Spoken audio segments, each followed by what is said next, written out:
창세기 50장 함께 읽겠습니다. 요셉이 그의 아버지 얼굴에 굽으려 울며 입맞추고 그 수종들은 의원에게 명하여 아버지의 몸을 향으로 처리하게 하매 의원이 이스라엘에게 그대로 하되 40일이 걸렸으니 향으로 처리하는 데는 이 날수가 걸림이며 애굽 사람들은 70일 동안 그를 위하여 애곡하였더라. 곡하는 기한이 지남에 요셉이 바로의 궁에 말하여 이르되 내가 너희에게 은혜를 입었으면 원하건대 바로의 귀에 아뢰기를 우리 아버지가 나로 맹세하게 하여 이르되 내가 죽거든 가나안 땅에 내가 파놓은 묘실에 나를 장사하라 하였나니 나로 올라가서 아버지를 장사하게 하소서. 내가 다시 오리이다 하라 하였더니 바로가 이르되 그가 내게 시킨 맹세대로 올라가서 내 아버지를 장사하라. 요셉이 자기 아버지를 장사하러 올라가니 바로의 모든 신하와 바로 궁의 원로들과 애굽 땅의 모든 원로와 요셉의 온 집과 그의 형제들과 그의 아버지의 집이 그와 함께 올라가고 그들의 어린 아이들과 양떼와 소떼만 고센 땅에 남겼으며 병거와 기병이 요셉을 따라 올라가니 그 때가 심히 컸더라. 그들이 요단강 건너편 아닷 타장 마당에 이르러 거기서 크게 울고 애통하며 요셉이 아버지를 위하여 7일 동안 애곡하였더니 그 땅 거민 가나안 백성들이 아닷 마당의 애통을 보고 이르되 이는 애굽 사람의 큰 애통이라 하였으므로 그 땅 이름을 아벨 미스라임이라 하였으니 곧 요단강 건너편이더라. 야곱의 아들들이 아버지가 그들에게 명령한 대로 그를 위해 따라 행하여 그를 가나안 땅으로 메어다가 마므레 앞 막벨라밭 굴에 장사하였으니 이는 아브라함이 헷 족속 에브론에게 밭과 함께 사서 매장지를 삼은 곳이더라. 요셉이 아버지를 장사한 후에 자기 형제와 호상꾼과 함께 애굽으로 돌아왔더라. 요셉의 형제들이 그들의 아버지가 죽었음을 보고 말하되 요셉이 혹시 우리를 미워하여 우리가 그에게 행한 모든 악을 다 갚지나 아니할까 하고 요셉에게 말을 전하여 이르되 당신의 아버지가 돌아가시기 전에 명령하여 이르시기를 너희는 이같이 요셉에게 이르라. 내 형들이 내게 악을 행하였을지라도 이제 바라건대 그들의 허물과 죄를 용서하라 하셨나니 당신 아버지 하나님의 종들인 우리 죄를 이제 용서하소서 하매 요셉이 그들이 그에게 하는 말을 들을 때에 울었더라. 그의 형들이 또 친히 와서 요셉의 앞에 엎드려 이르되 우리는 당신의 종들이니이다. 요셉이 그들에게 이르되 두려워하지 마소서. 내가 하나님을 대신하리이까 당신들은 나를 해하려 하였으나 하나님은 그것을 선으로 바꾸사 오늘과 같이 많은 백성의 생명을 구원하게 하시려 하셨나니 당신들은 두려워하지 마소서. 내가 당신들과 당신들의 자녀를 기르리이다 하고 그들을 간곡한 말로 위로하였더라. 요셉이 그의 아버지의 가족과 함께 애굽에 거주하여 110세를 살며 에브라임의 자손 3대를 보았으며 므낫세의 아들 마길의 아들들도 요셉의 스라에서 양육되었더라. 요셉이 그의 형제들에게 이르되 나는 죽을 것이나 하나님이 당신들을 돌보시고 당신들을 이 땅에서 인도하여 내사 아브람과 이삭과 야곱에게 맹세하신 땅에 이르게 하시리라 하고 요셉이 또 이스라엘 자손에게 맹세시켜 이르기를 하나님이 반드시 당신들을 돌보시리니 당신들은 여기서 내 해골을 메고 올라가겠다 하라 하였더라. 요셉이 110세의 죽음에 그들이 그의 몸에 향 재료를 넣고 애굽에서 입관하였더라. 아멘. 반갑습니다. 오늘도 주님께서 우리와 함께 하시고 은혜와 평강 주시기를 진심으로 축복합니다. 이제 창세기 50장 마지막 장에 이르렀습니다. 뭔가 책을 한 권 읽고 나면 뿌듯한 마음이 들죠. 창세기를 1장부터 꾸준히 읽어오신 분들은 아마 이렇게 뿌듯한 마음이 들 것 같습니다. 창조로 시작된 창세기가 죽음으로 끝이 납니다. 마지막 장은 위대한 두 족장 야곱과 요셉의 죽음으로 끝이 나죠. 그러나 그 죽음은 단순한 끝이 아니라 소망이 있는 죽음입니다. 그들을 애굽 땅에 장사하지 않고 야곱은 이제 가나안 땅에 가서 장사를 지냈고 또 요셉은 가나안의 장사를 지내기 위해서 입관하는 것으로 끝이 납니다. 그들의 죽음은 소망이 담긴 죽음이다 이렇게 볼 수 있습니다. 오늘 50장은 1절부터 14절은 야곱을 장사 지내는 대목이 나옵니다. 야곱의 죽음은 이미 49장 마지막 부분에 나와 있었죠. 그 죽음에 대한 장사 지내는 대목이고 또 15절부터 21절까지는 요셉이 형제들을 용서하는 형들을 용서하는 대목이 나옵니다. 그리고 22절부터 이제 마지막 절은 요셉의 죽음을 이야기하고 있습니다. 그러니까 야곱의 죽음으로부터 요셉의 죽음까지는 상당한 시간이 걸린 겁니다. 21절과 22절 사이는 시간상으로 보면 굉장히 긴 시간이 지난 거예요. 그러니까 야곱과 요셉의 그 죽음을 이야기하고 있는데 그 야곱의 죽음을 이제 장사 지내는 대목을 보면 야곱의 시신을 처리하는 내용이 나오죠. 1절에 보면 아버지의 몸을 향으로 처리하게 하매 의원들이 이제 야곱에게 그대로 했다. 이게 이제 미라로 만드는 겁니다. 이게 지금도 이집트에 가면은 파라오의 미라들이 많이 발견되죠. 그러니까 요셉은 총리였으니까 총리의 아버지인 야곱에 대해서 거의 국장을 치러준 거예요. 애굽 전체가 슬퍼하면서 애통하죠. 정승이 죽으면 사람들이 별로 안 와도 정승집 개가 죽으면 사람들이 많이 온다고. 요셉의 아버지가 죽었으니까 총리 아버지가 죽었으니까 얼마나 많은 사람들이 호상꾼으로 참여를 하겠습니까? 많은 사람들이 이제 위로를 하고 함께 슬퍼해 주는 대목이 나옵니다. 미라를 만드는 데는 40일이 걸렸고 또 사람들이 70일 동안 그를 위하여 곡하였더라 그렇습니다. 70일 동안 애곡했다는 말은 국장입니다. 그러니까 왕이 죽으면 72일을 애곡을 했다 그래요. 왕보다는 조금 덜하게 왕하고 똑같이 하면 또 안 되니까 70일을 곡하였더라 한 걸 보면은 거의 왕족 대우를 했다 이렇게 볼 수 있습니다. 아버지가 이제 돌아가시니까 아버지에게 얼굴을 굽으려 입을 맞추고 예의를 표합니다. 그러니까 우리가 볼 때는 죽은 시신에 이미 영혼이 떠났는데 그걸 그렇게 입을 맞추고 몸을 갖다 맞대고 이럴 필요가 있나. 그런데 이제 자녀로서 자식으로서 아버지에 대한 마지막 예를 표하고 존경을 표하고 애정을 나타내는 그런 모습입니다. 요셉이 왕에게 바로에게 얘기를 하죠. 우리 아버지가 돌아가셨으니까 가나안 땅에 모시고 가서 장사를 지내고 오겠습니다. 우리 아버지의 유언입니다. 우리 아버지께서 반드시 그 시신을 이제 가나안 땅에 묻어달라고 유언을 남기셨으니 제가 다녀오겠습니다. 가더라도 반드시 돌아오겠습니다. 라고 사람을 통해서 왕에게 전가를 보냅니다. 왕이 흔쾌히 허락을 하죠.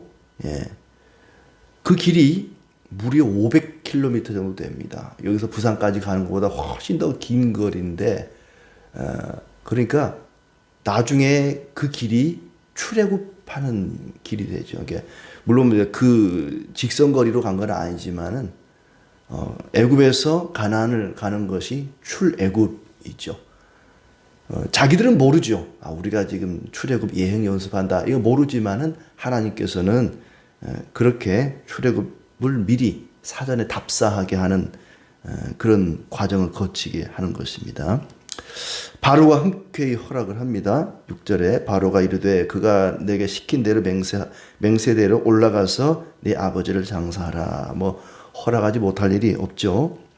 자, 이렇게 야곱의 장례 행렬이 나오는데 어마어마합니다. 바로의 모든 신하들과 궁의 원로들과 애굽의 귀족들이 다 함께 참여하고 요셉의 온 집과 형제들이 함께 올라갔다. 아주 장엄한 그런 장례식입니다. 워낙 요셉이 총리로서 큰 일을 했고 요셉 덕분에 애굽이 살게 됐고 애굽의 왕이나 뭐 귀족들이나 애굽의 백성들은 요셉에게 참 고맙죠. 그 요셉에 대한 감사의 표시로 경의를 표하고 있습니다. 어린 아이들과 양떼와 소떼만 남기고 다 장례 행렬에 동참을 했고 병거와 기병이 함께했다. 그러니까 애굽 사람들 입장에서는 이해가 안 되는 겁니다. 애굽에도 좋은 묘지 쓸 만한 자리, 매장지가 많은데 왜 굳이 저렇게 먼 거리를 저렇게 힘들게 가서 장례를 치려고 할까? 그러나 그것은 단순한 장례가 아니죠. 하나님의 약속에 대한 믿음의 행위입니다. 분명히 하나님께서 우리를 이 땅에서 이끌어내서 가나안 땅에 정착하게 하시고 우리와 함께 하실 것이다 라고 하는 그 약속을 믿기 때문에 미리 그 시신을 가나안 땅으로 장사 지내게 된 것입니다. 그들이 요단강 건너편에서 크게 울고 애통했더라. 아닷 다장마당에 이르러서 크게 울고 애통을 하고 또 7일 동안 애곡하였더라 하면서 이제 그들이 어떻게 장례를 치렀는지를 보여줍니다. 그러자 그곳에 있던 가나안 사람들이 요단강 건너왔으니까 그 가나안 사람들이 그 땅 이름을 아벨 미스라임이라 애굽 사람의 애통이라는 뜻을 가진 이름을 짓습니다. 야곱의 아들들이 아버지가 명령한 대로 그를 위해 따라 행하여 막벨라 굴에 장사 지냈다. 아브라함이 이미 준비해 놓은 그런 매장지죠. 그러니까 장례 풍습이 우리나라처럼 이렇게 땅을 파서 묻는 게 아니고 동굴을 석회암 동굴을 파서 이제 가족 묘를 쓰는 겁니다. 할아버지를 안치했으면 또 무덤문을 열고 뭐 그다음에 다른 가족을 또 안치하고 계속해서 그곳에 안치하는 거예요. 이미 아브라함 또 뭐 사라, 이삭 다 거기에 안치를 했던 곳인데 마므레 앞 막벨라 굴에 장사하였으니 이는 아브라함이 헷 족속 에브론에게 밭과 함께 사서 매장지를 삼은 곳이다. 이렇게 표현하고 있죠. 호상꾼들과 함께 다시 애굽으로 돌아옵니다. 그런데 이제 부모가 죽고 나면 보통 형제들의 관계가 깨질 수가 있죠. 막 칼부림 나고 막 원수가 되고 이제 부모님 안 계시니까 뭐 다시는 보지 말자 하고 아니면 뭐 그때 들어갔던 이 뭐 조의금을 가지고 뭐 또 다투기도 하고 아마 이 요셉의 형들이 걱정이 됐던 것 같아요. 자기들이 요셉에게 이제 오래전에 행했던 일이 있잖아요. 그러니까 우리 아버지가 살아있는 동안에는 아버지 얼굴 봐서라도 그냥 가만히 있었는데 이제는 아버지가 돌아가셨으니 그때 자기가 당한 일을 보복하면 어떡하나, 우리에게 악을 행하면 어떡하나. 그러니까 뭐 맞은 놈은 두 발 뻗고 자고 때린 놈은 그러지 못한다 그러잖아요. 요셉은 아무렇지도 않아요. 근데 형들이 괜히 이제 찔리는 거죠. 이제 아버지도 안 계시고 우리 이제 다 죽었다, 큰일 났다. 그리고는 사람을 보내서 이제 좀 용서해달라 뭐 이렇게 화해의 손짓을 보냈죠. 15절에 요셉의 형제들이 그들의 아버지가 죽었음을 보고 말하되 요셉이 혹시 우리를 미워하여 우리가 그에게 행한 모든 악을 다 갚지는 아니할까 하고 요셉에게 말을 전하여 이르되, 자기들이 직접 얘기한 게 아니고 요셉에게 다른 사람을 시켜서 말을 전합니다. 사람이 굉장히 곤란한 일이 있고 말하기가 좀 껄끄러운 일은 사람을 통해서 하는 것도 이 지혜로운 방법이에요. 그렇게 아주 곤란한 말이지만은 사람을 통해서 전합니다. 자기들을 굉장히 낮추고 뉘우치고 용서를 구하는 그런 모습입니다. 그러면서 하는 얘기가 아버지가 돌아가시기 전에 명령하여 이르시기를 너희 이같이 요셉에게 이르라. 내 형들이 내게 악을 행하였을지라도 이제 바라건대 그들의 허물과 죄를 용서하라. 아버지 하나님의 종들인 우리 죄를 이제 용서하소서 하며 이제 말을 전한 요셉이 그 말을 듣고 울었더라. 서운한 거지요. 이미 17년 전에 자기는 다 털어버렸고 다 용서했고 다 끝난 일인데 아직도 그걸 마음에 담아두고 있다는 생각을 하니까 요셉의 입장에서 참 서운한 겁니다. 제가 어떻게 형님들을 용서하지 못하겠습니까? 하고 참 서운해서 이제 울었더라는 얘기를 합니다. 믿음의 눈으로 바라보니까 모든 것이 다 용서가 되는 거지요. 형들이 요셉에게 엎드려 우리는 당신의 종들입니다. 우리는 당신의 종들입니다 하면서 동생 요셉에게 엎드립니다. 참 죽어 마땅한 형들이 요셉 덕분에 살게 되었죠. 단순히 용서를 받고 사는 정도가 아니라 그 요셉으로부터 이제 곡식을 먹게 되고 살게 되고, 죽어 마땅한 형들이 요셉 덕분에 산 것처럼 죽어 마땅한 우리가 예수 그리스도로 인해서 살게 되고, 그들이 요셉에게 종이 되겠습니다 한 것처럼 우리는 그리스도의 종이 된 것입니다. 두려워하지 마소서, 내가 하나님을 대신하리이까. 내가 하나님을 대신하리이까. 이 말은 나도 하나님 밑에 있는 사람입니다. 내가 하나님입니까? 내가 형님들을 죽이고 살리고 하는 그런 권한이 나에게는 없습니다. 나도 하나님의 통치를 받고 있는 사람입니다. 나도 하나님 통치 아래 살아가는 사람입니다. 그동안 요셉이 살아온 일생을 돌아보면 자기가 의도한 게 하나도 없습니다. 애굽에 팔려가고 싶어 팔려간 거 아니잖아요. 보디발의 집에 총무로 들어가고 싶어 들어간 거 아니잖아요. 감옥에 가고 싶어 간 거 아닙니다. 총리 되고 싶어 된 게 아니라 어쩌다 보니 총리가 된 거예요. 뭐 이렇게 예능 프로 중에 어쩌다 뭐 이런 거 있는데 어쩌다 총리가 된 거예요. 자기가 그렇게 되고 싶어 된 거 아닙니다. 어떻게 살고 순간순간 성실하게 믿음으로 살다 보니까 그 자리까지 오게 된 것이지, 자기가 의도해서 된 거 하나 없습니다. 제가 하나님을 대신하겠습니까? 제가 노력해서 총리 된 것도 아닙니다. 모든 것을 하나님이 이루셨습니다. 내가 살아오면서 만나게 된 그 시위대장이나 또 감옥에서 만난 그 사람들이나 또 떡 굽는 관원, 술 맡은 관원, 또 바로의 왕, 내가 인생에 살아오는 동안에 만났던 사람들, 때로는 좋은 사람도 있었고 형님들 같이 못된 사람도 있었고, 그렇게 선한 사람, 악한 사람 두루두루 만나면서 왔지만 내가 그 사람들을 만나고 싶어 만난 것도 아니고 내가 이렇게 되고 싶어 된 것도 아니고, 모든 만남과 헤어짐과 인생에 살아온 모든 역사의 과정이 하나님이 그렇게 하셨습니다. 이런 내가 하나님을 대신하리니까 이 믿음을 갖다 보니까 용서 못할 사람이 없는 겁니다. 형들이 다 용납이 되는 거예요. 허락이 되는 겁니다. 마음이 너그러워지고 여유로워지는 것입니다. 형님들 걱정하지 마십시오. 두려워하지 마십시오. 제가 하나님을 대신하겠습니까? 내 인생 살아온 거 다 하나님 은혜로 살아왔습니다. 이렇게 내 인생의 모든 걸 하나님이 주관하시고, 내가 누구를 만나고 헤어지는 것도 하나님이 그 뒤에서 역사하심을 믿는다면 우리의 마음이 여유로워지고 너그러워집니다. 용서 못할 사람이 없어지는 것입니다. 물론 그렇다 할지라도 형들의 죄가 다 사라지는 건 아니에요. 그들의 죄에 대해서는 하나님이 또 별도로 징벌을 하시겠지만, 이렇게 이 요셉은 내가 하나님을 대신하리까, 당신들은 나를 해하려 하였으나 하나님은 그것을 선으로 바꾸사 올과 같이 많은 백성의 생명을 구원하게 하시려 하셨습니다. 두려워하지 마십시오. 당신들과 당신들의 자녀들을 제가 돌보겠습니다 하면서 위로의 말씀을 전합니다. 자, 이렇게 모든 것을 하나님의 섭리로 이해하니까 너무 마음이 여유가 생기고 너그러워지는 것이죠. 만약에 하나님이 없다거나 하나님이 다스리지 않는다면 결코 그런 일은 없었을 것입니다. 모든 사건의 이면에는 하나님의 뜻과 목적이 있다. 이런 것이 바로 요셉이 가진 믿음이죠.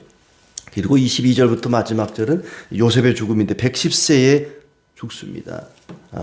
24절 요셉이 그의 형제들에게 이르되 나는 죽을 것이나 하나님이 당신들을 돌보시고 당신들을 이 땅에서 인도하여 내사 아브라함과 이삭과 야곱에게 맹세하신 땅에 이르게 하시리라.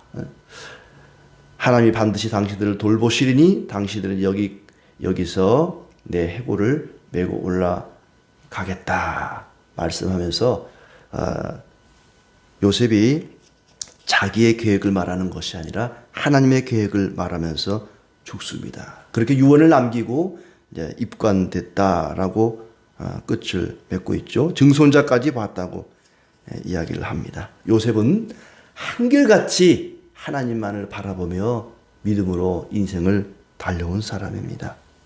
이렇게 생명과 빛으로 시작된 창세기가 죽음으로 끝이 납니다.